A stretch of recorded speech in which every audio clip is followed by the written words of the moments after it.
৩ মাস পেরিয়ে কয়েক বছর। সময়ের সঙ্গে পাল্লা দিয়ে সংকট ভারী হচ্ছে গৃহযুদ্ধ কবলিত সুদানে। একদিকে দেশটির আধা সামরিক বাহিনী র্যাপিড সাপোর্ট ফোর্সেস আরএসএফ এর হামলার শঙ্কা, অন্যদিকে ক্ষুধার যন্ত্রণা, পর্যাপ্ত শিক্ষা ও চিকিৎসা সংকট।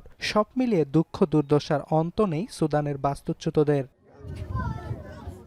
জাতিসংঘের মানবিক বিষয়ক সমন্বয় অফিসের তথ্যমতে সুদানে ৩ কোটিরও বেশি মানুষের জরুরি ভিত্তিতে মানবিক সহায়তা প্রয়োজন। সবচেয়ে বেশি ভয়াবহ অবস্থা দারফুর ও কর্দোফান অঞ্চলে। গেল বৃহস্পতিবার সুদানের মানবিক সংকট নিয়ে প্রতিবেদন প্রকাশ করে সেভ দ্য চিলড্রেন। সংস্থাটি জানায়, স্কুল বন্ধের সময়সীমা বিবেচনায় কোভিড মহামারীকে ছাড়িয়ে গেছে সুদান। ২০২৩ সালের এপ্রিলে গৃহযুদ্ধ শুরুর পর প্রায় ৪৮৪ দিন ধরে বন্ধ সুদানের বেশিরভাগ শিক্ষা প্রতিষ্ঠান।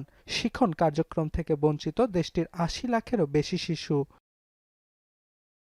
সেভ দ্য চিলড্রেনের শঙ্কা, এখনই উপযুক্ত ব্যবস্থা না নিলে একটি পুরো প্রজন্ম শিক্ষার আলো থেকে বঞ্চিত হবে। এরই মধ্যে পড়াশোনা ছেড়ে জীবিকা নির্বাহের পথ বেছে নিয়েছে অনেক শিশু।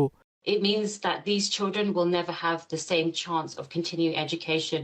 Most of those children will potentially never go back to school. The girls will likely be forced into child marriage.